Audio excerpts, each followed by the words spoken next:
Hello and welcome to the No Balls podcast. I'm your host, Patrick McDonald, with me co-host Finn McDonald. Today, you're doing the AL West offseason recap and predictions for the 2025 season. This was an interesting division a year ago.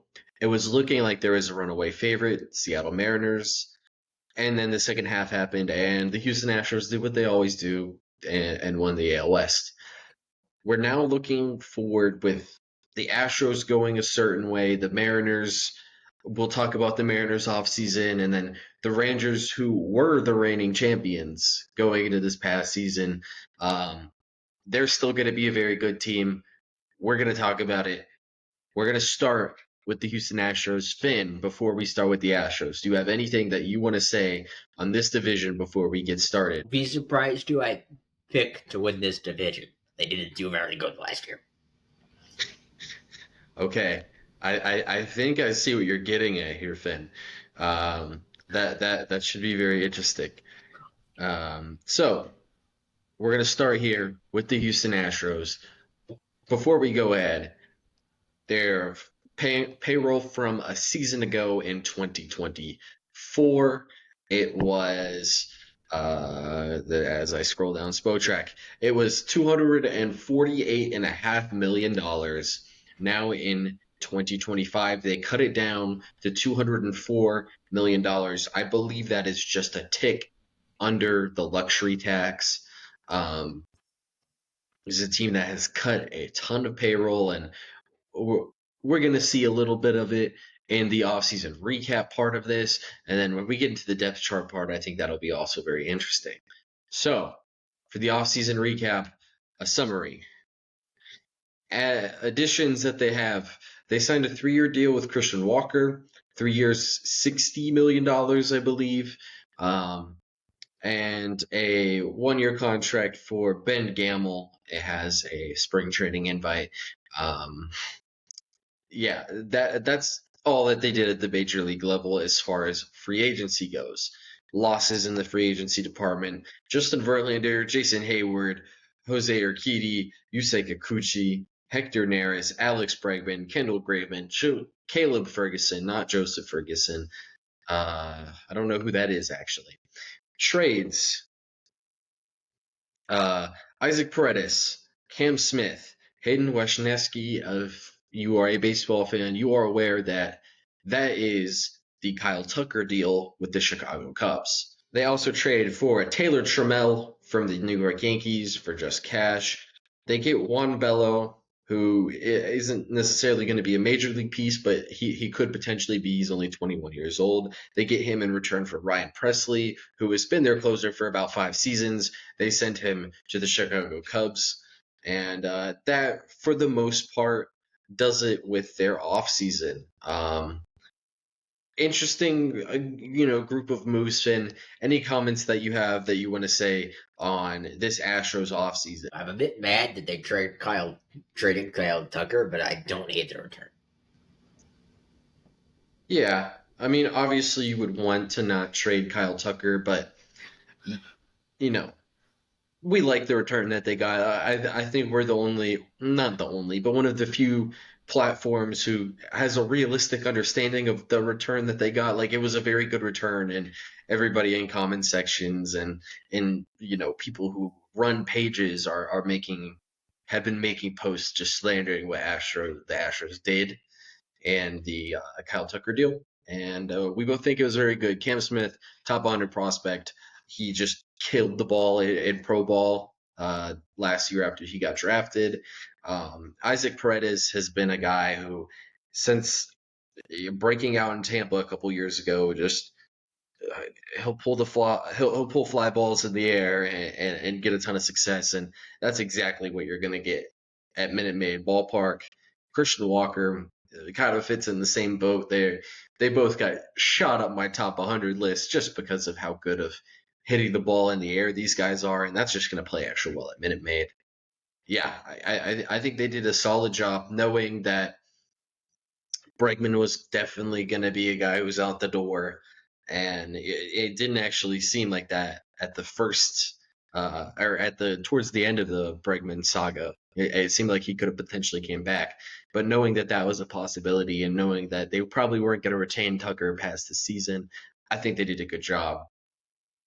Are you ready to go forward to their depth chart? All right, so this is what their depth chart looks like. Obviously, it's subject to change, but starting lineup: Jose Altuve at second base, Isaac Paredes at third, Yordan Alvarez DH, Christian Walker at first, Yainer Diaz catching, Jeremy Pena at shortstop, Chas McCormick in right, Ben Gamel in left, Jake Myers in center field. Finn, I think there's two obvious points of talking here. Which one do you want? Which one do you want to have? I'm looking at center field, and I'm just thinking, ouch. The center field position or just that outfield in general? Outfield in general, but you haven't got there Yeah, so Gamble, McCormick, and Jake Myers is their current projected outfield. yet. I, I mean, are we being too surface level by saying that that is just not ideal, and then you're looking at their lineup and saying, hey, their catcher, infield, and DH situation is great. So at the end of the day, how do we feel about this lineup? Do we think it's an above or below average lineup still? Slightly above average. Yeah, I think I would say I would still say it's a very good lineup, probably top eight at least. I would say.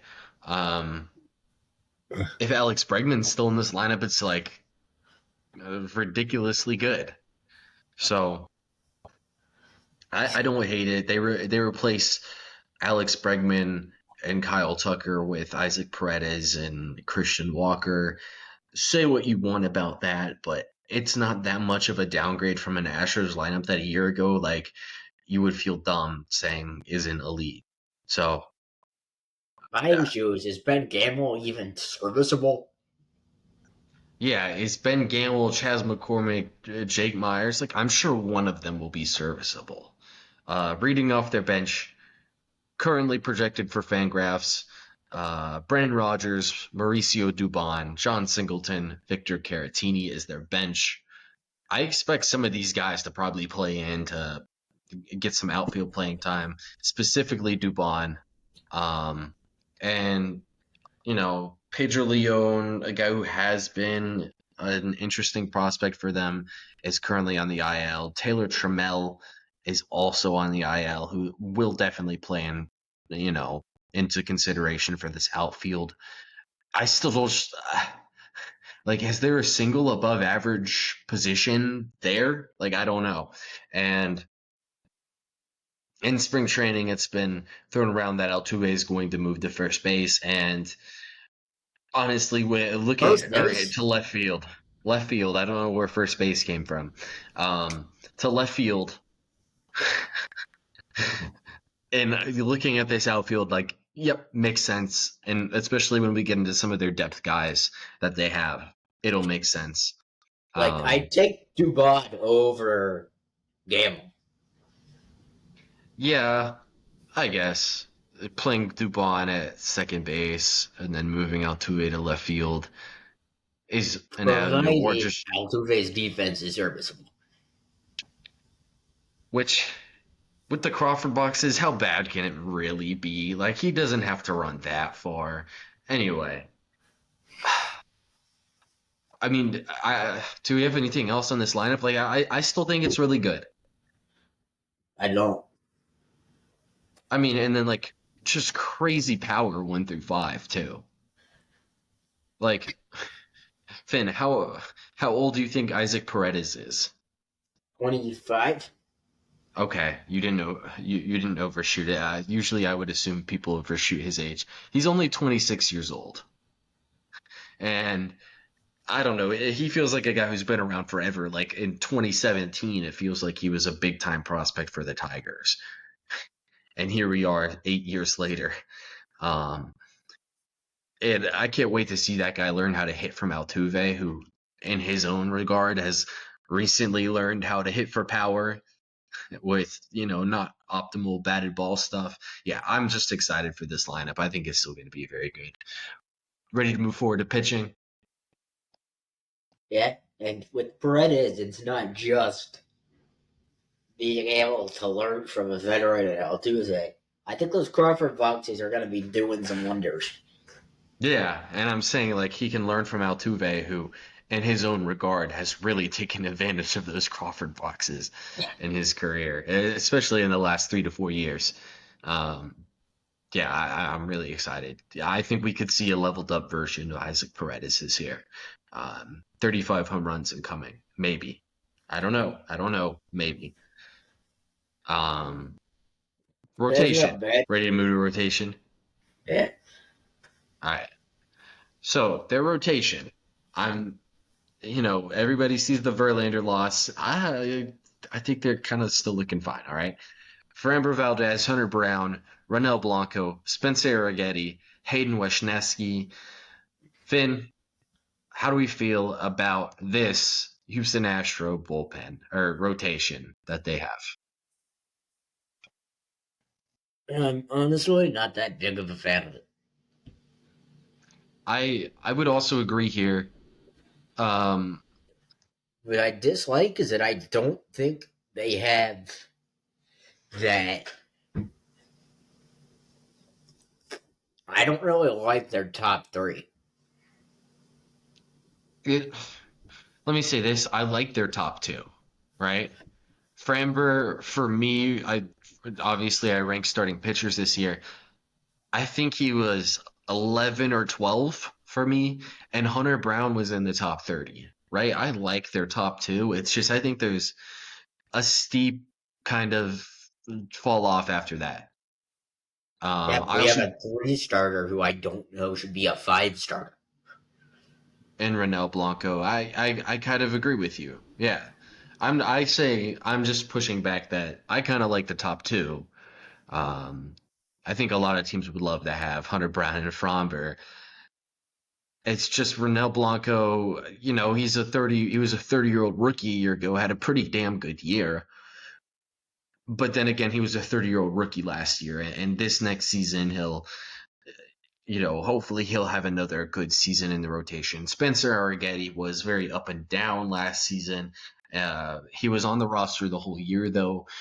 Hayden Wesneski's just never got his feet under him in the big leagues. So I don't know. I think they are potentially a rotation move.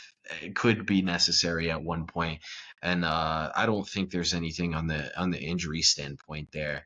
Christian Javier, Lance McCullers, obviously. I guess Javier is definitely a considerable guy.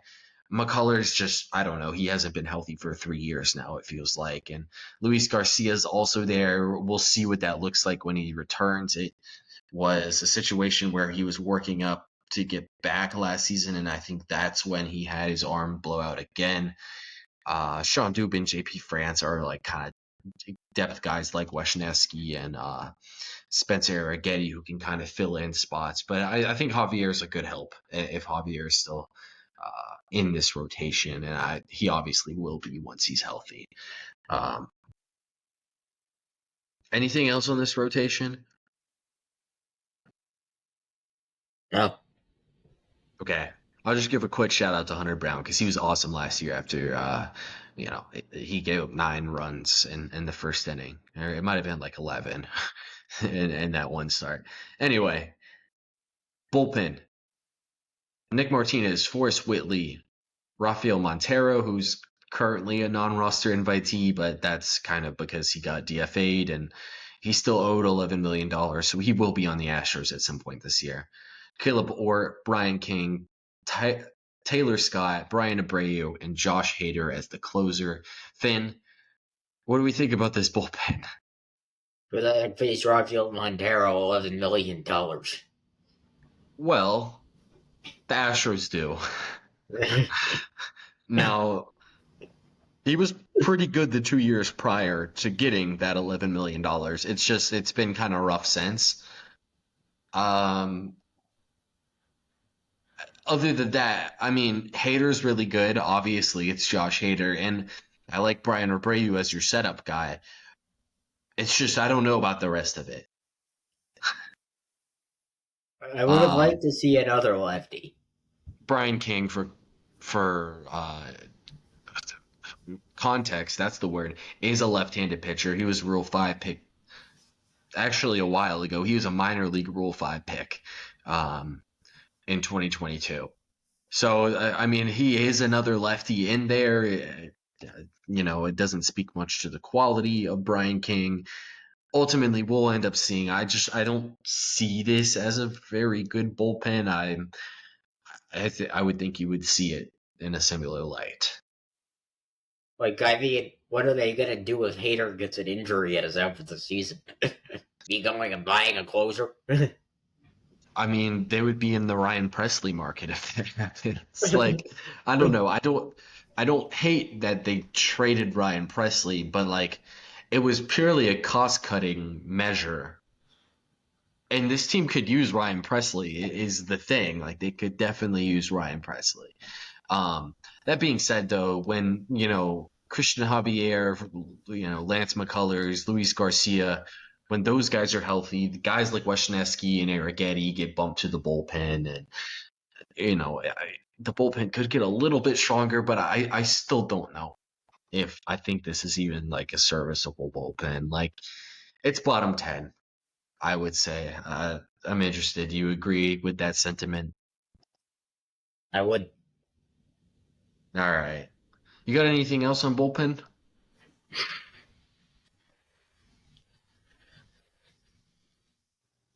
I expect them to be involved in trades if they're good at the deadline.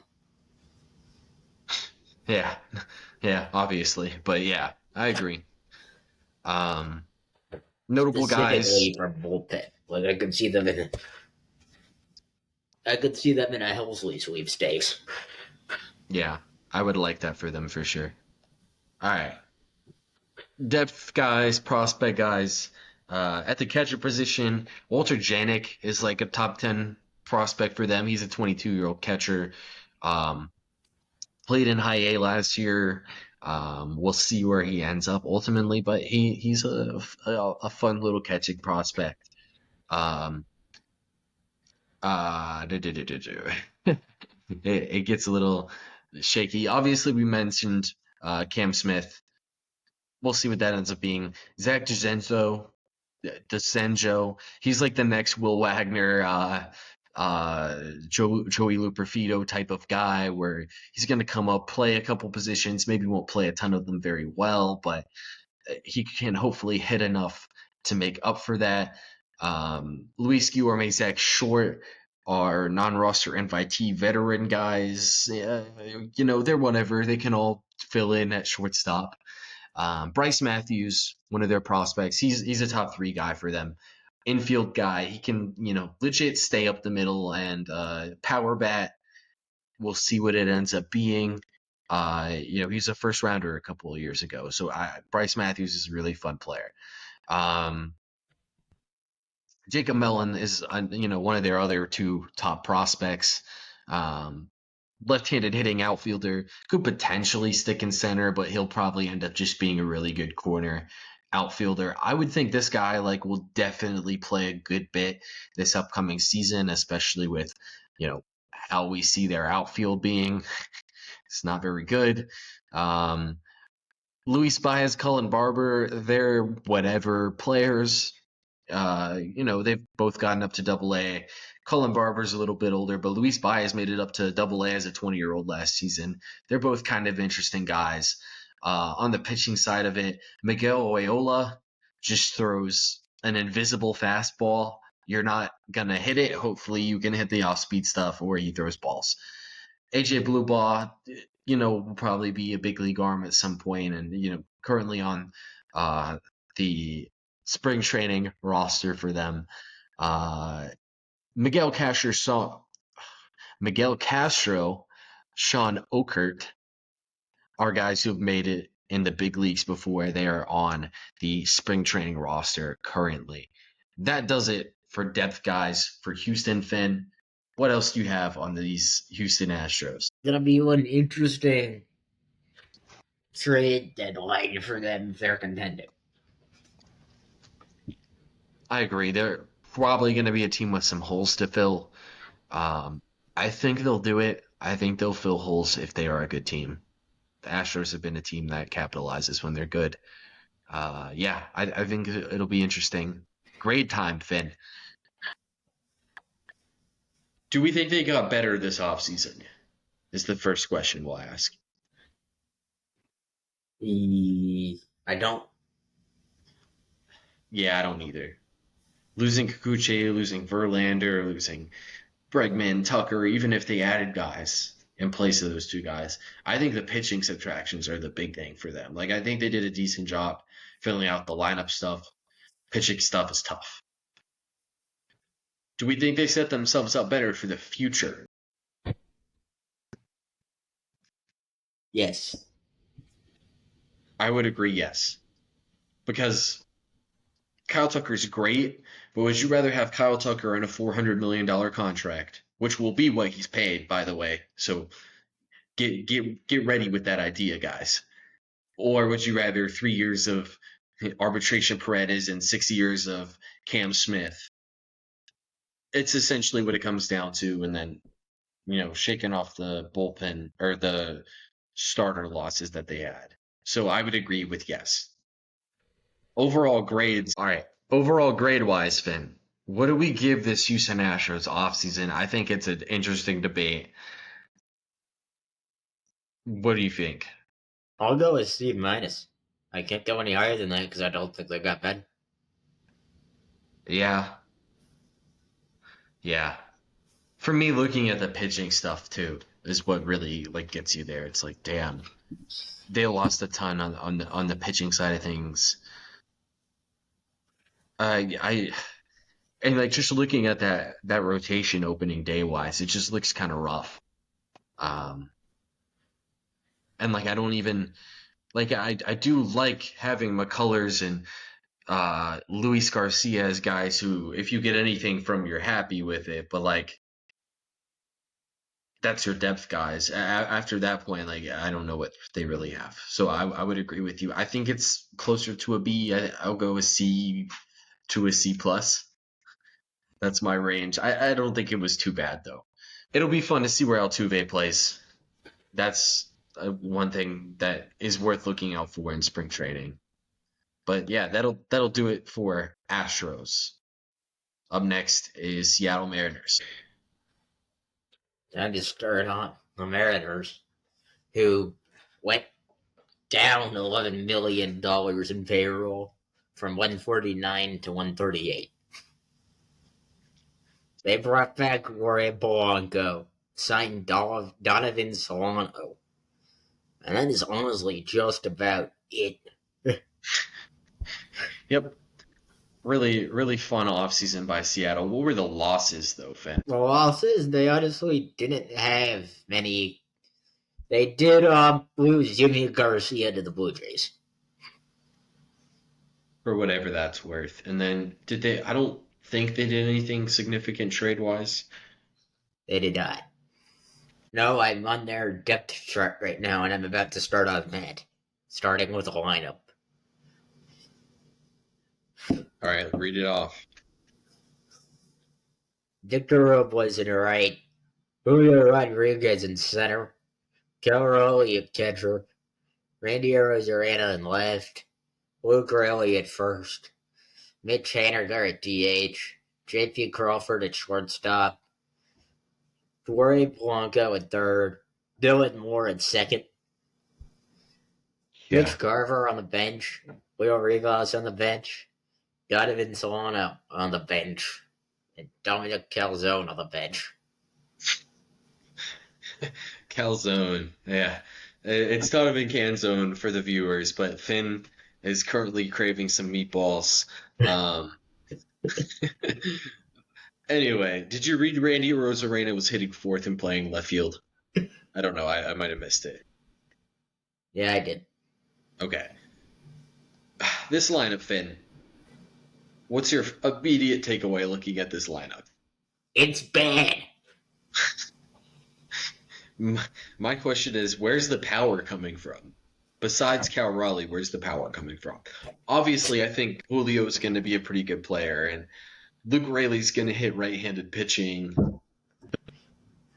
I'm sorry. Dylan Moore could not be your starting second baseman. It's not even just Dylan Moore. It's the combination of Dylan Moore, Jorge Polanco, and then Mitch Haniger hasn't been that great of a hitter. I mean, Victor Robles is playing right field for you. What do we remember what happened with Victor Robles in Washington? Like he just got ran out of town because he couldn't hit enough to play center, and now he's playing right field for them.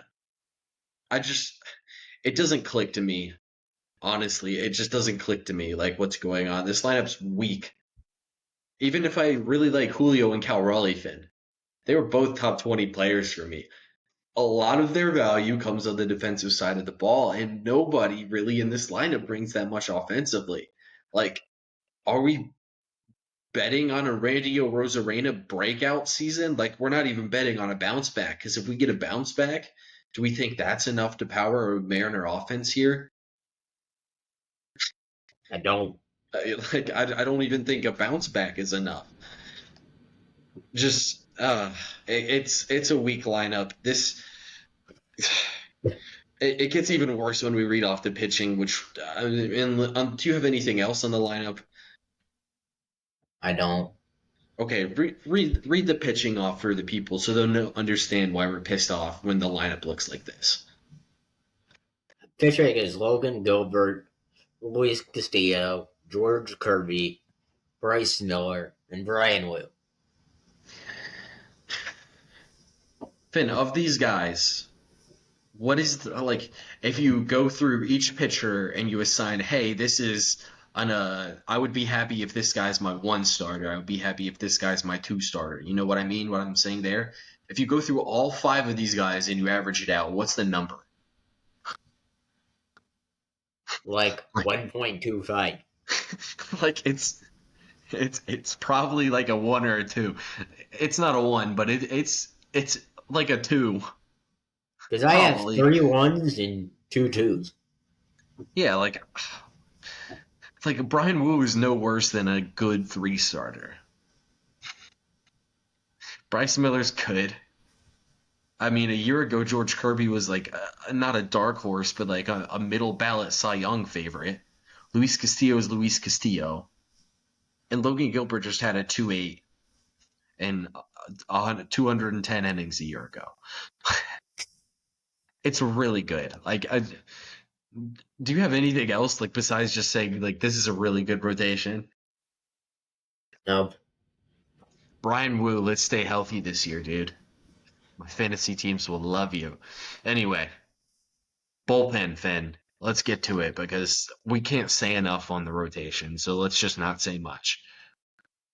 Andres Moonhals, Colin Snyder, Gregory Santos, Trent Thornton, Taylor Saucedo, Edward Bazardo, Gibbs Meyer,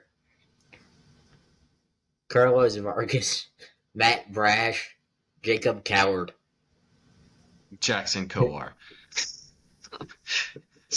Finn's not only talking about calzones, he's also throwing shots at players who are currently recovering from Tommy John. It's the dark hours, and we're in the second team of the episode. All right, this bullpen to me, it's not bad. I don't hate it. It's not anything like jump out at you crazy, but I kind of like it. I wouldn't say I would love Andres Munoz to be my closer on every team in Major League Baseball, but there's a lot of teams that would. I like Santos. I like Trent Thorne. I like Salcedo. Guys just don't get very much hard contact off of them. Spire's an extra lefty. There Go are a ahead, lot Finn. of teams that would like Spears as a lefty. And he's their second lefty. I think it's a solid bullpen. Um, it, this is not a team that's their pitching is going to get them in trouble, as I'm sure we'll get to in the predictions part of this episode. Um, I'll let you. Do you have anything else bullpen wise? I don't. Do you have any Just like, prospects you want to shout out? of course I do. Of course we'll have prospects that we want to shout out. All right. Catching wise, they got a couple guys. Jacob Nottingham, veteran guy. Shout out him. You know, he's on spring training roster anyway. Harry Ford. He's kind of their in the Dalton rushing, not Dalton rushing, but yeah, actually Dalton rushing too, and Dalton Varsho, uh, field of guys where it's a catcher who is fine enough to make it to the big leagues as a catcher, but he might be athletic enough to get some value in the corner outfield. Good approach, power, fringy contact is whatever. He's something. Harry Ford will still be a really good prospect.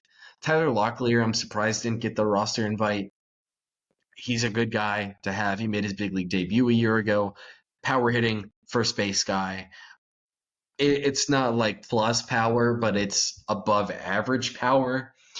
Hopefully, there's a big league role for him at some point. I mean, it's probably in a platoon with Lou Grayley at first base at some point. Rowdy Tellez, non-roster invitee. We'll see what that is. Samad Taylor, non-roster invitee, kind of a really good athlete. Ryan Bliss is on the 40-man. Yeah, utility infielder. We'll see what it ends up being. He could earn a big league spot. Michael Arroyo, one of their prospects. He looks like if Jose Altuve was 20 years old but understood how to hit the way that he does now versus and didn't have like the 70 grade hit tool that a 20-year-old Altuve did. That's how I would describe Michael Arroyo. Maybe that doesn't give you a good idea of how good he is. I probably agree with you. It doesn't give you very good of an idea, but he was 19 last year and got up to high A. He's a fun prospect. Ben Williamson, he'll be in the big leagues this year. He was a 23 draftee, I believe. Yeah, he was a 23 draftee. Third base guy, hits right-handed, can play all across the infield. Really fun. Nick Dunn, non-roster invitee, hits from the left side, kind of interesting. They invited their shortstop prospects to big league camp, and I think that's fun. Cole Young, the discipline is great with him. Uh, he can stick it short. We'll see what the power ends up being. He's probably like a 50 grade power, 50 grade eye, or 50 grade hit, and like like a 60 eye guy. He can stick it short. It'll be a valuable player. Cole Emerson's a little more tools. He probably moves to third base down the line. Non-roster invitee, but he's not even 20 years old. He's not going to make the big league team, but he could very soon. Ty Pete's a fun prospect, really toolsy guy. Rylan Thomas, non-roster invitee, has been kind of a tools guy who's never broke the big leagues ever in his career. Mets guy too, so I know a little bit about him. Lazaro Montez, like he gets Jordan comms. He's not like exactly a 1-to-1 to Jordan, but big power hitting outfielder. Got up to high A last season as a 19-year-old. Really good. Johnny Farmello is a guy who, if he wasn't injured, would be like a shoe-in top 50 guy potentially. Like he's that good. As far as pitchers go, Emerson Hancock, Logan Evans, um, your top two guys depth pitcher wise. Um, Jimmy Joyce could be a guy who fills in at some point. Brandon Garcia, 25-year-old left-hander, I could see being a bullpen guy. Gets a lot of ground balls. Teddy McGraw was a guy who was injured in his draft year in college. Looks kind of exciting. Should be really fun. And then Ryan Sloan and Gerangelo. I can say Gerangelo, but Clintay. Yeah, I can't say. Switch pitcher, really fun. 22 years old. Did not play in pro ball last year actually, but he should be really fun. Switch pitchers, it's just crazy to look at. Will Klein, Hagen Danner, Shinharjo Fujinami. If you hear the last name, you know who I'm talking about. True Pomeranz, Natali Feliz, Josh Fleming, just Trevor Gott, Jesse Hahn, just a ton of guys who pitched in the 2010s, or in Fujinami's case, the 2020s, that you kind of forgot were still in pro baseball. They're all non-roster invitees. Shout out to those guys. That does it for guys who I just want to give a mention to in the Mariners system. All right. Do we think they got better this offseason, Finn? No. No. I don't think so. Just because of how young their team is, they might be a little bit better potentially. There's a potential that that happens, but I don't think that the Mariners made their own odds here. If that happens, they got lucky and their guys got better. Do we think they set themselves up better for the future? Oh, Do we think they set themselves up worse for the future, though? also no, because I don't believe they did anything stupid other than not signing a vet. Pete Alonso was chilling out there on the open market. They settled for Ray Blanco. They could have they could have signed the same Pete Alonso contract and only added like 20, like not even 20, like 12 million compared to their payroll from a season ago. Even if they didn't, they could have even done some other stuff to cut costs to where it's like 5 million. They didn't want to do that. I don't understand. They could have really used Pete Alonso in this lineup. Um, they didn't want to do all that. I don't know. Weird decision in my opinion. Um, Great this offseason, Vin. I know what you have coming. A big fat F. Yep. Now, what does the F stand for? Fat or failure or both? Both. Yeah, I mean, it's horrible. Horrible offseason, in my opinion. Uh, like, they could have spent some money. Like, their their DH, third base, second base situations are just terrible. And, like, the bench isn't that great either. Seattle, what are we doing, man? Just crazy. Do you got anything else before we go to the Texas Rangers? Quit squandering your pitching. And there is Finn's call out to Jerry Dipoto, and I do not know their ownership group off the top of my head. Finn's call out to those guys.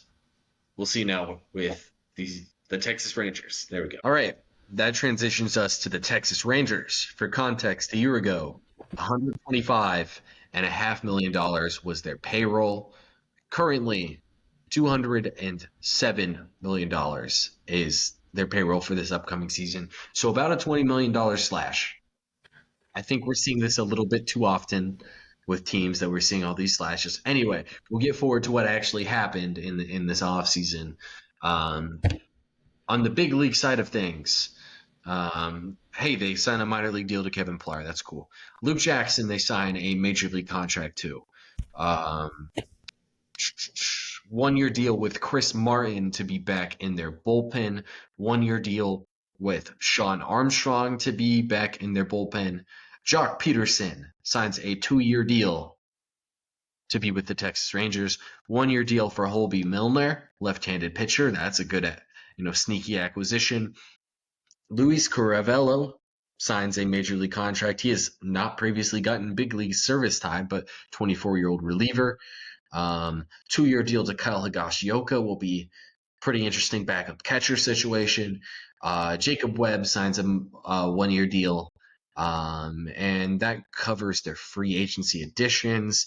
They lose Max Scherzer, Kirby Yates, Nate Eovaldi, who they actually didn't lose. They signed an extension with him for 3 years, $25 million a year.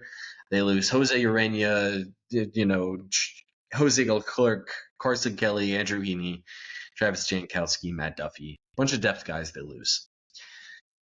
Trades. They trade Grant Anderson for Mason Molina. That's the blockbuster you are all waiting for.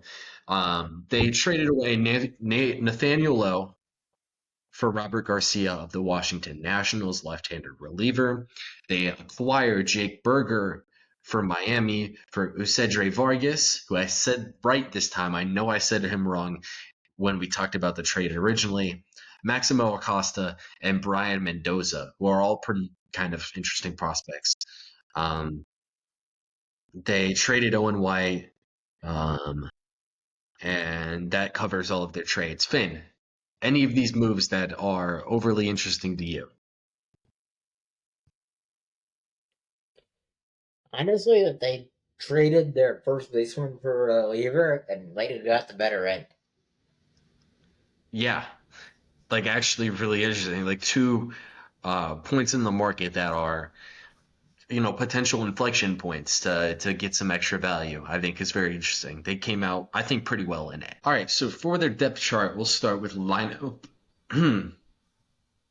All right, so for their depth chart, we'll start with lineup like we usually do. Marcus Semien at second base, Corey Seager at shortstop, Wyatt Langford projected to hit third and left field, Jock Peterson at DH, Adolis Garcia in right field, Josh Young at third base, Evan Carter in center, Jake Berger at first, Jonah Heim catching, Higashioka the backup catcher, Ezekiel Duran, Josh Smith, Leody Tavares on the bench. This is obviously per Fangraphs, like all of them. All of the depth charts that we read off are per Fangraphs. Then this lineup, what do we think about it?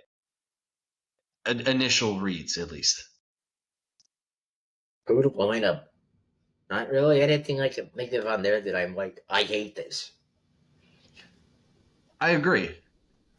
I think it is a lineup that has a lot of potential volatility, but it's still a lineup that I really like. You look in there, Wyatt Langford, his first and second half splits were crazy. Okay? He was awesome down the stretch. Jock Peterson's gonna hit. Okay, just pencil in Jock Peterson to hit next year. Corey Seager, pencil him in to hit next season. Adolis Garcia was horrible last year. We'll see what we get out of him. Josh Young, that the question's been health with him. Let's hope he's healthy. Evan Carter, rough season last year for him. Jake Berger, I think he's going to be a decent hitter. Like he'll probably be a decent hitter. Jonah Heim, year to year was a stark difference between 23 and 24. Of course, you have Higashioka to help hedge that. We'll see. What do we think about I can't really point out a weak spot either. I think that's what you just mentioned. Like, I can't really point out a weak spot here. Like, even if Jonah Heim is Jonah Heim from last year, like, it's your average catcher, And with Higashioka being a decent backup, it's a solid catching situation. So, yeah, Finn, I mean, what else do we have on this lineup? It would really help if Adolis Garcia bounces back. Dude, you're telling me. Unlike the Randy Rosarena bounce back, this Adolis Garcia bounce back is huge here because I don't know, he was horrible last year. I think he was the worst player in Major League Baseball by F4 last season. And he was awesome the year before. Like he was a 5-win player the year before, I think. He does that again, he might be getting non-tendered. Yeah, he'll get non-tendered if he has a negative WAR again, 100%. Let's hope that Adolis Garcia is better because he's really fun when he's good. Um, Evan Carter, I want to see a big season out of him because we'll see him in center field. I think it should be fine. Um, and like a Garcia, Langford, and Evan Carter outfield defensively should be really good. And then, in the seventh, eighth, ninth inning, you move Evan Carter to right field and you put Leody Tavares in center field, and that's a great defensive outfield unit. And you look at Semien, who's always been Marcus Semien defensively, and Corey Seager, who's gotten so much better defensively since for 4 years now, basically. It's going to be a solid defensive team as well, I think. All right, so now we're going to move to their rotation. It's interesting. Nathan Eovaldi, Jacob deGrom, John Gray, Tyler Mahle, Cody Bradford is their projected rotation. Finn, how do we feel about this rotation? Hinges on unhealthy Jacob deGrom. 100%. Mahle falls into that boat as well. Eovaldi falls in there a little bit as well. John Gray does as well. Like, please, guys. I mean, we got to stay healthy here over here in Texas. I think it's a very up and down thing, and even some of their depth arms too. There's some volatility with their depth arms.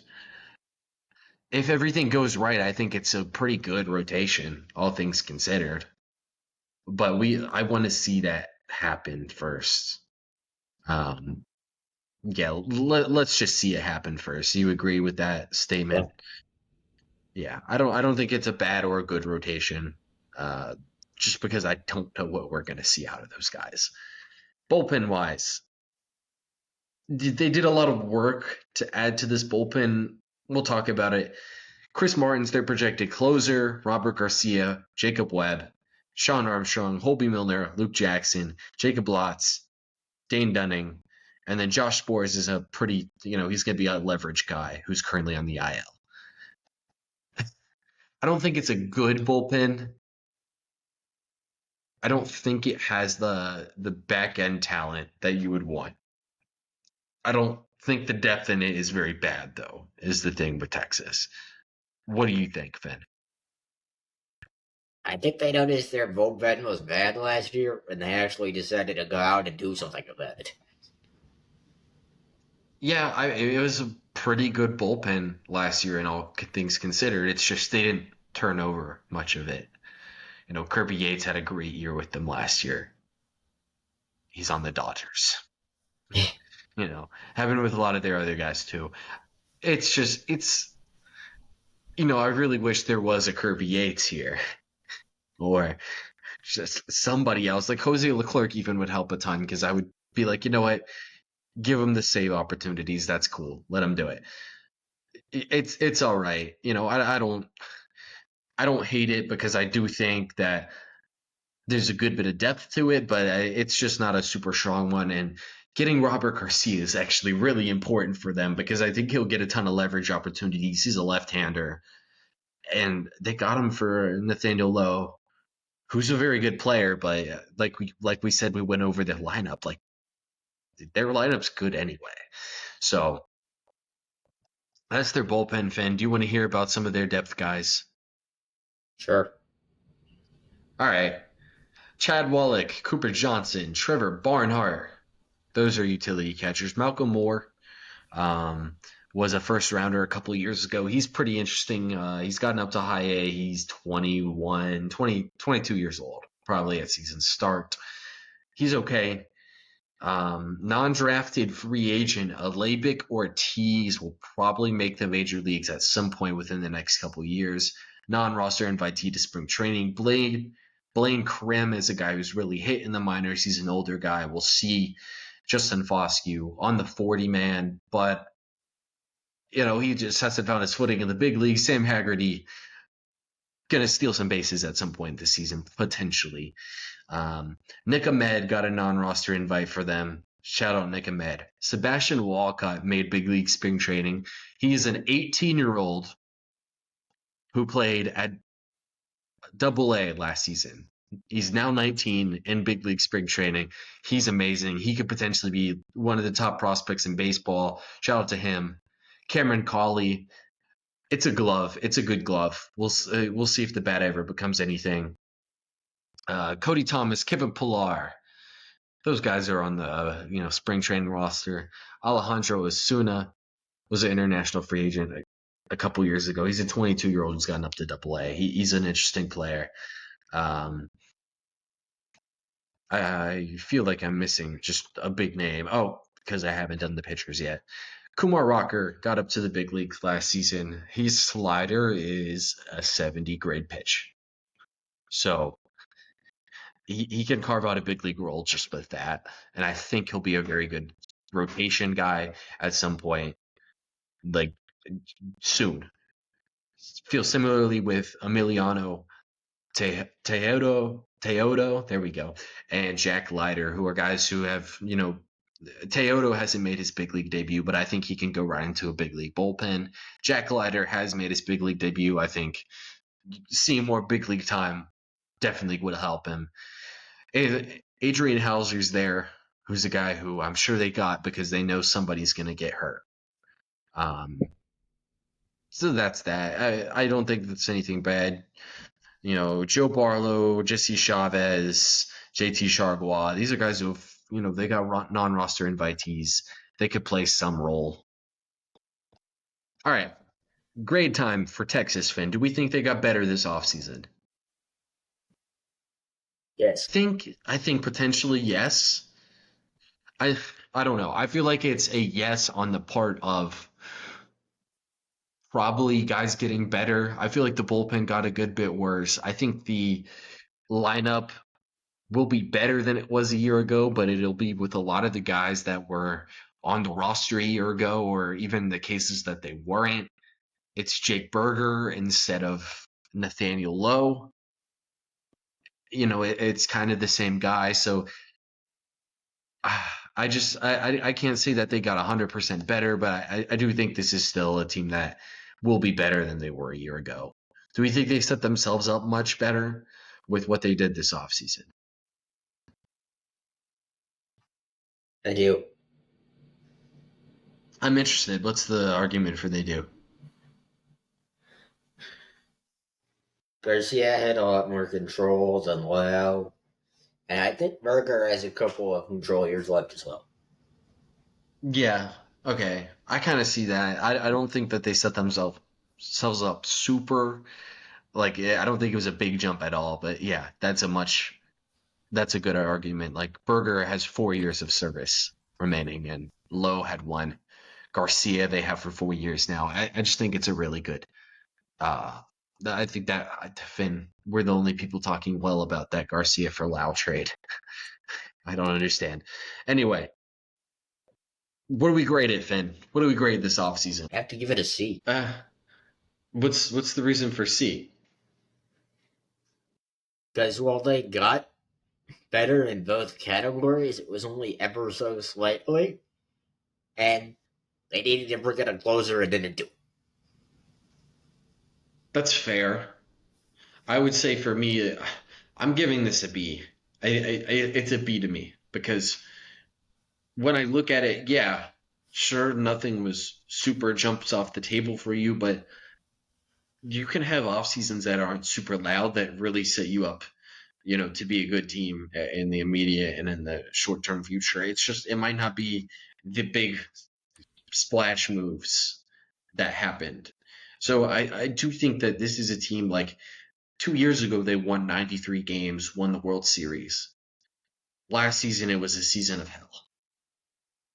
I don't see why they can't be any close. That they won't be any closer to the 23 team compared to the 24 team. I think they'll be a lot closer to 23. You So know what? I'm gonna up that grade.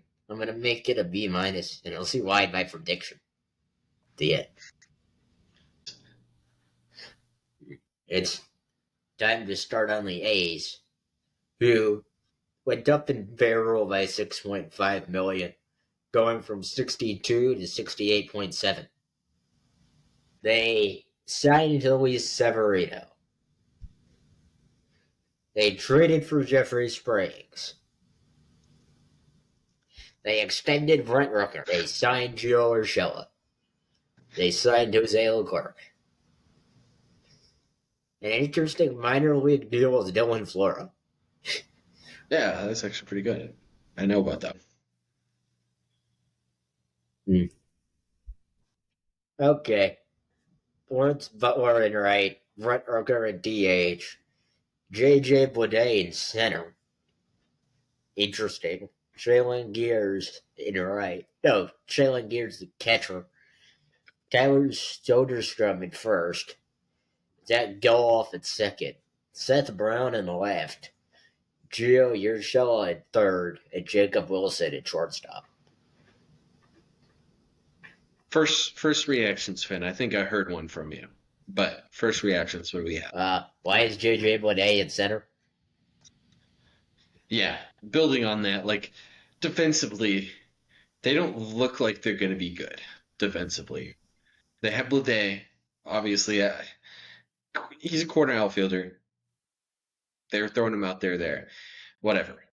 Jacob Wilson, he's a good player. I don't. Sticking at shortstop wasn't necessarily in his prospect profile. Like, it's something that, like, if it happened, it's like whatever, but you would rather it not happen. And then, Urshela and Geloff, they're all right. They're all right to say that, to say the least. And then Langeliers isn't like a great defensive player either. He's a bat first catcher, and his bat was really good a year ago. So let's hope that returns. Um, Interesting with the Athletics, they're going to be playing in a minor league stadium next year. So I don't think they really give a damn about their outfield defense. I think they're saying, "Hey, this stadium's going to be small. Let's get guys who hit bombs," to say the least. So they're going to have Blade out there, and I'm interested in how it looks. Bench wise, Finn, Esteury Ruiz, Miguel Andujar, Luis Urias, and Johnny Parada is their current bench. Johnny Parada being the backup catcher.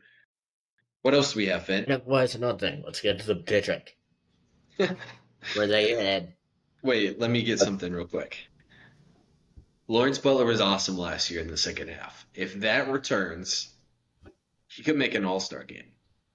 I think that'll be really fun. I really don't. How strength-wise, Finn? What do we think of this lineup? I think it looks like the epitome of average.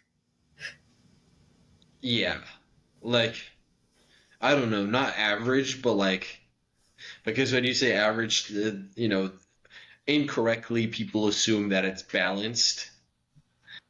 In totality, it's average. I think this top five are guys who I think will have pretty good offensive seasons, like Blade, Langler, Soderstrom, Brooker, and Butler. I think that actually will be a solid top five. It's just what do you get from Geloff, Seth Brown, Gio Urshela, Jacob Wilson? I think you'll get some decent stuff out of Jacob Wilson, but either way, I do think that like it could potentially be rough. And then and Seth Brown's not really playing against left-handed pitching, so is that Miguel Andujar playing the corner outfield? Like potentially, we'll see. I think it could be a fun lineup, though. I think it could be fun. Pitching, Finn, you ready?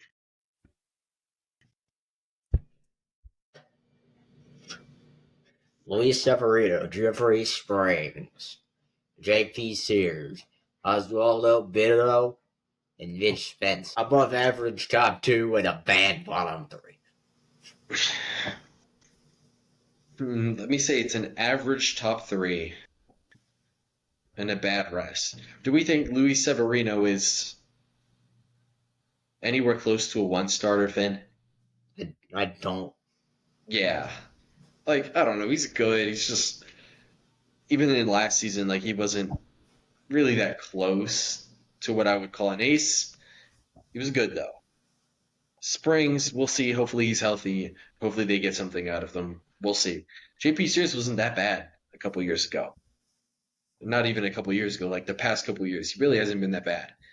We'll see what that ends up being. Oswaldo Bido, Mitch Spence, eat innings. That's what it is. They got other guys too who depth wise are going to eat innings. And I don't see any of them in the bullpen projected. Ken Waldichuk on the injured list. Jose Medina on the injured list kind of fit in with Bido and Spence. Um, yeah, keep going though, Finn. Let's move to this bullpen. Closer, Mason Miller. Setup man, Jose Leclerc. Setup man, Tyler Ferguson. Middle reliever, Mitchell Otanez, Dylan Floro, TJ McFarland, Grant Holman, and long reliever Noah Murdoch. Yeah, Rule 5 pick 2 for Noah Murdoch. Um, this bullpen, Finn, like I guess this rotation in whole, like it's not really good. It's just you see the shiny toys in this bullpen. You see Mason Miller, you see Luis Severino, you see Jeffrey Springs, who had been pretty good in 2023 when he was healthy. It's just, yeah. Have you seen the meme with like the Maserati parked outside of the very low income looking home? Yep. That's what this is. You got your Maserati where it's like, oh, Severino's kind of a flashy name, and Mason Miller was excellent last season, and then you go inside the house and it's like, yeah, we got TJ McFarland in here. He's our only lefty. You know, Dylan Floro, he's had success. He's a non-roster invite for us. We're projected to be in our bullpen. It's not anything like horrible, but I also would say this is a bottom 10 bullpen for sure, and probably with the rotation as well. Um, Even if we do think the lineup's exciting, I think they're going to give up a ton of runs, especially because I think Sacramento, which is where they're going to be playing, is going to be a high run environment. It's going to be a lot of runs given up by the Sacramento A's, or are they just the Athletics now? I think they're just the Athletics now, given their new abbreviation. It's ATH, not SAC. Yeah. So whatever that is, they're going to move the Sacramento, not Sacramento, Las Vegas. There we go. Um, yeah. So we'll see. I think there's going to be an uptick in spending right before they move to Las Vegas. Um, and we talked about it this offseason how I was saying, hey, like the path to them spending is not going to be in Oakland. It's not going to really be in their first year in Sacramento. It's going to be happening right before they move to Las Vegas because they want to have a good team their first year in Las Vegas. So they're trying to set themselves up for 2028. They're not trying to set themselves up for 2026 or 2025. So I don't know. And we both will probably say that this is an improved athletics team. It's just we'll talk about how much. I'll shout out some other guys that need their shout outs that are not currently in on the big league team or projected to be. Daniel Susac, Kyle McCann are backup catcher potential guys. We'll see what they end up doing. Uh, oh, oh, Fangraphs is glitching. All right, it's good now. um, Brennan Malone, Nick Kurtz was their first rounder. He will be in the minor leagues this season. He got up to Double A last season. I would imagine he starts back in Double A. Potential like 70, 80 grade power guy. It should be really fun. Um, Brett Harris, first base, third base, the second base type of guy. Mentioned before, he's kind of like in the Joey Lorperfido, Will Wagner type thing. Logan Davidson, fringy shortstop. We'll see what he becomes. He's a non-roster invitee, switch hitter. He was a first-round pick forever ago. Really hasn't developed into anything. It might be a big leaguer at some point. Darrell Hernaiz, they got in the Cole Irvin trade. Um, he made big league appearances last year. It was a little underwhelming, but he'll probably be in the big leagues at some point this season. Max Schumann, similar situation. Max Muncy, one of their prospects, got up to AAA last season. Uh, could potentially stick at short. I think it's kind of also in that Jacob Wilson situation where ideally he moves off of shortstop. It's just yeah. Well, you ultimately will see. Miles Naylor, not even 20 years old, played in A-ball a year ago as a 19-year-old. He was a first rounder in 23. Really fun guy for them. Um, Denzel Clark, upper minors outfielder, hasn't made his big league debut yet. Really a crazy athlete. Kind of same thing with Colby Thomas. Colby Thomas is a little more power type of guy. Carlos Cortez, switched thrower. Just felt like I would shout that out. Henry Bolt as well. Second round pick from 22. Was a high school guy. I believe was also a football player, if I'm not mistaken. I think he had a football commitment somewhere that he went pro instead of having. He's a really fun, like, athletic freak. Um, Brady Basso, Hunter Hoglund, they kind of Joey Estes, Hogan Harris. They also fit into that group of guys with Spence and uh, Oswaldo Beto at the end of that rotation. We'll see what it ends up being. Luis Morales, one of their interesting type of pitching prospects. Um, I honestly think they might be one of the better improvements on this list. in general, or just with um, the other stuff. Honestly, in Like, general, compared to their off seasons and past years. I kind of agree, Finn. Um, Great time. Do we think they got better? Yes. I agree. Undoubtedly, yes. Do we think they set themselves up better? Yes. I think so as well. Just because like now they have all these assets that they otherwise wouldn't have had. Grade. I'll go with B. Yeah, I think it's a B. I don't think they did anything ambitious. Um, sure, they jumped their payroll. They jumped it 6 million. Like we could have done a little bit more.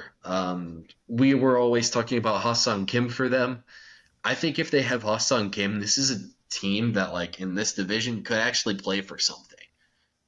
Um, I don't think they're playing for a lot, but I would really like Hassan Kim on this team. Like, hell yeah, move Jacob Wilson over to second base and bump Gale off to third. And I think this is a fun team. Whatever. I still don't think that their team's horrible going forward. So we are now transitioning to the last place team from a year ago, as you would expect, the most criticized team in this division. Okay, the Los Angeles Angels a year ago, $172 million. This season in 2025, $192 million. Actually, it's higher than that. $198 million is their projected payroll, and that's a ton of empty calories. We'll discuss that, obviously. During this offseason, they did make moves at least. Kenley Jansen, they signed to a 1 year deal. Yoan Moncada, Yolmer Sanchez, a minor league deal. 3 year deal to Yusei Kikuchi. Kevin Newman, 1 year deal. 2 year deal to Travis d'Arnaud. 1 year deal to Kyle Hendricks at the age of 36. And yeah, that's what happened there. They lose Matt Moore to free agency, Brandon Jury, Kevin Pillar, Andrew Wantz. They lose guys. It happened. I'm not sure if they really lost that much. We'll talk about that at the end of the day. And they made no trades. Los Angeles Angels for you. Okay. After all those moves, this is what their depth chart looks like. Unless you wanted to comment on any of the moves that they made. Honestly, I don't. Yeah. I mean, we talked about the Kikuchi signing in a video. I think you were a little more negative than I was, but once we talked about the perspective of just adding players, it's a good move to sign a good major league starting pitcher. It doesn't matter if your team's bad. It's a good move to sign a good major league starting pitcher. So, all right. Their depth chart. Taylor Ward in left field, Luis Rengifo at second base, Mike Troutman in right field, hell yeah, Jorge Soler at DH, Nolan Shanuel at first, Logan Ohape at catcher, Yoan Moncada at third base, Joe Adell in center, non-roster invitee Tim Anderson is their projected starting shortstop. J.D. Davis, another non-roster invitee expected to make their roster. Kevin Newman, Nicky Moniak, Travis d'Arnaud projected on the bench. Finn, what do we think of this Angels team? Just curious, is Zach Neto on the IR? Zach Neto is currently on the IL. I don't think it will be too long. So he has shoulder surgery in November. That's what 11/6 is. In November, um, his shoulder was kind of nicked up for the end of the year. So we'll see what that ends up looking like. I'm sure he will be back relatively soon in this season. I knowing that it's the Angels, they probably won't bring him back early as a like DH guy or even playing second base. They'll probably bring him back and instantly throw him as shortstop, if I had to guess. So, Angels fan, what besides Zach Neto, what do we think about this lineup? They're definitely positions of weakness. Like, shortstop, I'm sorry. Tim Anderson just is not what he used to be. Yeah, and in all fairness, that is supposed to be Zach Neto, but Tim Anderson, you know, he got cut by the Marlins last year. Like he's horrible. Joe Adell, Nicky Moniak is projected to be the center fielders for next season. How do we feel about that, Finn? I don't like it offense wise. I don't really like it defensively either. Like it's not strong. Moving Mike Trout off of center field was definitely the right move to keep him healthy because you're not going to be shit if he's not healthy. By the way, ownership, manager, about time. Took long enough. Mike Trout finally moving to the corner outfield at least. I don't think the DH necessarily makes a ton of sense, but that Jorge Soler deal was something. Let me say that Jorge Soler deal was something. Um, Nolan Shanuel, do we think we're going to see the breakout season from him or Logan O'Hoppe, Finn? I think we might see one out of Ohio. Yeah, I think we could see a good O'Hoppe season, Finn. It could potentially crack him into the top 100 list for me. If he cuts his K rate down, O'Hoppe's like an excellent offensive catcher, and he gets by defensively. I don't really. Do we think this is going to be a bad lineup necessarily? I mean, it's really hard to have a bad lineup if you spend 100 or almost $200 million. Is the thing. So I would hope it's not a bad lineup. I really don't think it is. It's really dependent on health and some of the other guys at least staying where they were a year ago, which is, an underrated hard part about young players. We'll see. I don't really think it's going to be too bad. Renifo, Taylor Ward, Soler, those guys at least bring a floor offensively. Yohan Moncada hasn't been like that bad in his major league career. You know what Darno would brings you also some help. help? Not having $40 million on the IL before spring training even ends for the season. Well, I hate to break it to you, Finn, but they do have that. For those who hadn't realized, Anthony Rendon is missing probably the year. Like, is that a crazy thing to assume? He's at least missing like a good chunk of the season. Was it a foot injury, a wrist injury, um, hip surgery? He got it done in February. Great team guy, Anthony Rendon. Way to go, dude. Because I know his ass wasn't playing winter ball. Anyway, um, Rendon being a dickhead like he's been ever since he's gone to Los Angeles. Anyway, anything else on this lineup, Finn? Nope. Pitching time. Because I think the lineup isn't too bad, but the pitching is where it gets kind of rough. You say Kikuchi, Finn, average what? Two, three starter? Three. Three? Average three. I think that's fair. Jose Soriano, I think could see some steps forward. His stuff's pretty good.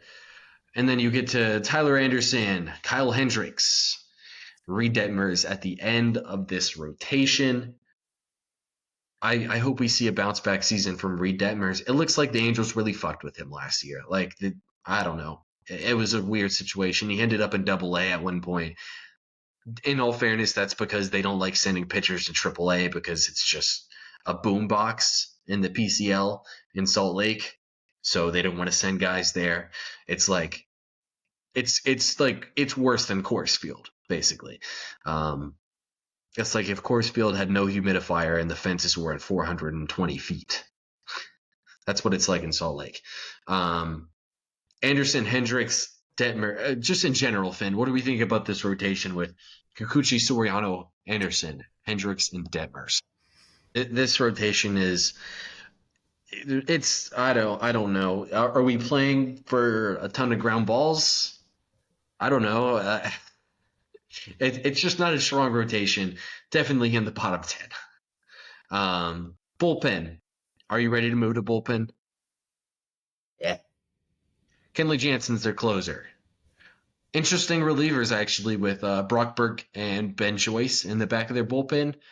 Uh, it's something. Jose Suarez, Hans Kraus, Jose Cajeda, and Ryan Zephyrzong. Zephyrhan. Never said that name before. And let me tell you, Zeferjahn. That's a tough one just to try to say. And then Rule 5 pick Garrett McDaniels.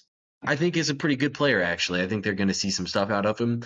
Honestly, Finn, he might end up in this rotation at some point this season. So that's their bullpen. What's the initial reaction here, Finn?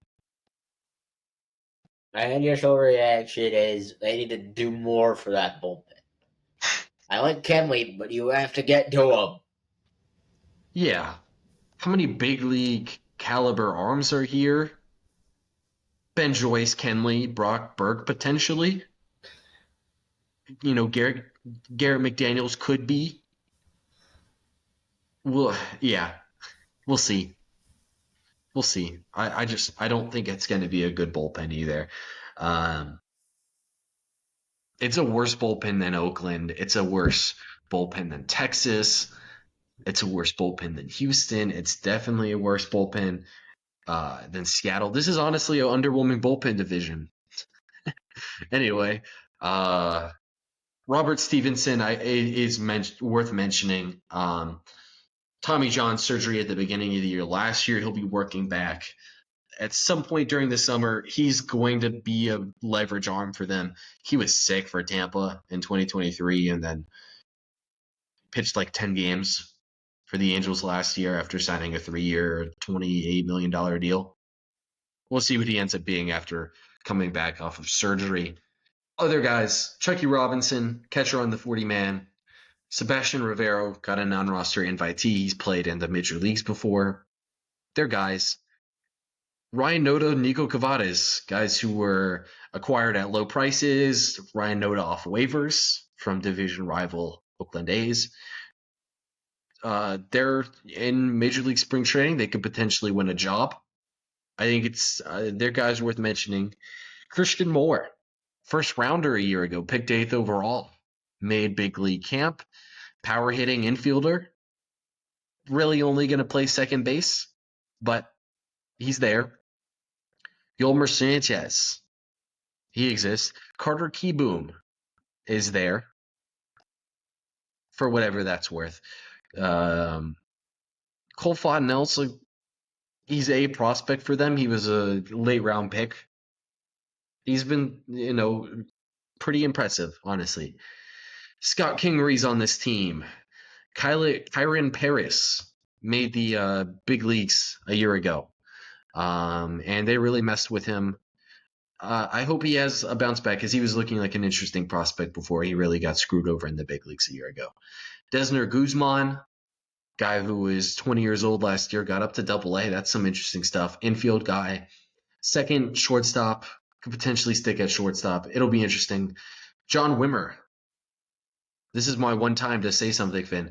I got this guy out in not a professional, but an organized baseball game.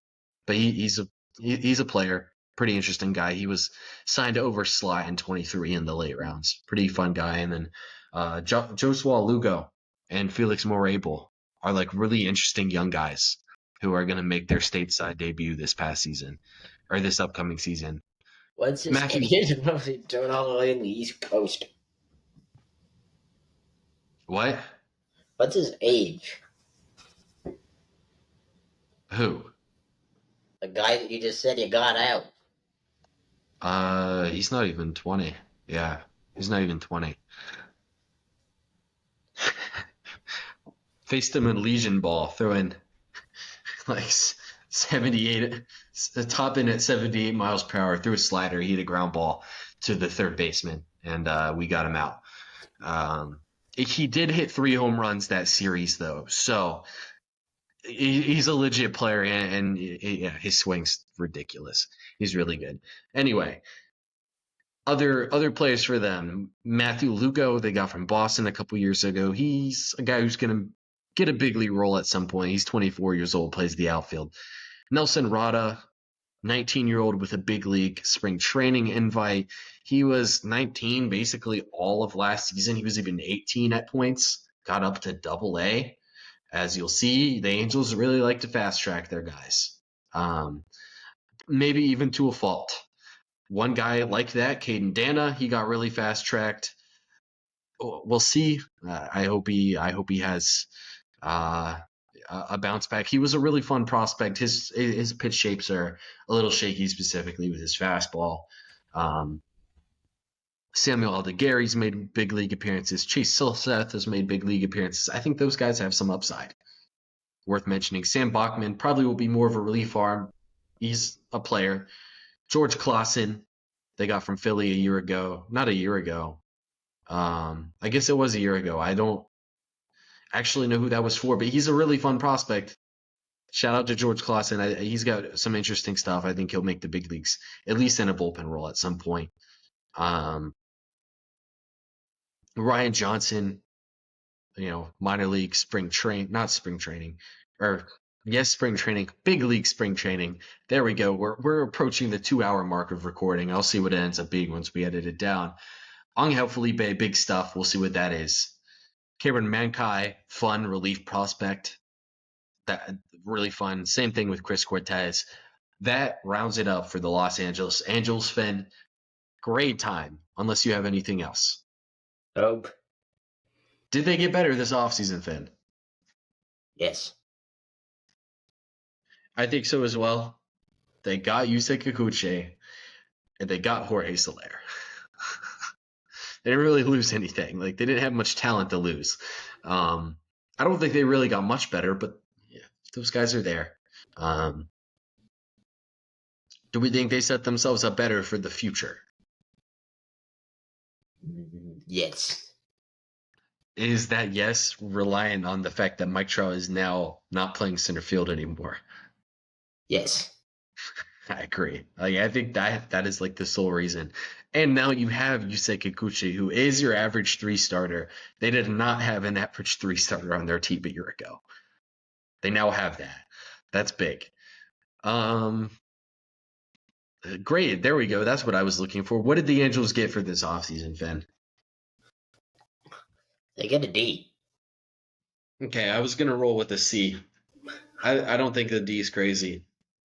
It just feels like they spent money on nothing. You know what I mean? Like, sure, you got Kenley Jansen. I don't know. Maybe we're being sticklers, but like, what'd they really do? Sure, you moved Mike Trout off of center field. We've been calling that for a couple of years now. You know what? For So, that and that alone, I'm gonna give them a C minus. yeah, since they finally been enlightened to the fact that they need to be doing that. Yeah, do you have anything else before we give our division winners? No. All right, Finn. Division winners. I'll let you go first because I think I know who it is. It's Texas. Texas. Finn, I was coming in here thinking I'm going to pick Texas to win the division, and Finn's not going to know where it's coming from. I was picking between Texas and Houston.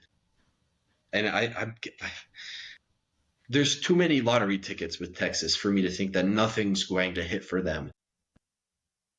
I think it's Texas as well. I think Houston's still going to be good. I think Seattle's going to be fighting for a potential wild card spot. I think that's how it works. And I think Oakland's going to be pretty good, actually, too. I think they're going to hit. We'll see what it ends up being. Do you have any other, Oakland's like, just gonna be that one team that goes 80 and 82. potentially? Yeah, potentially. Do you have any, like, specific players you want to shout out for this division? No, but I'm really glad the Angels finally put Trout in right. I am About as damn well. time. I am as well. Finn, that's the one. Over under on games played this year, 129 for Mike Trout. Over under. Eh. Reluctantly, I hope I'm wrong, but under. Finn, give me the over. All right. He's given us like a combined like 70 games the past 2 years. There's no way it's under again. Like, please. Like 130 is not even that much. And he's less demanding physical position. This has to be the year. Like, please, Mike Trout. I ranked you 26th or something this season. Please don't make me look like a fool with an even like very passive rating on you. Please. All right. Do you got anything else on this AL West division, Finn? No. All right. Next week's episode will be the NL West division. If you couldn't predict it, we'll be doing the NL West. We will see you guys then. This should be going up on a Thursday. That episode will also be going up on a Thursday.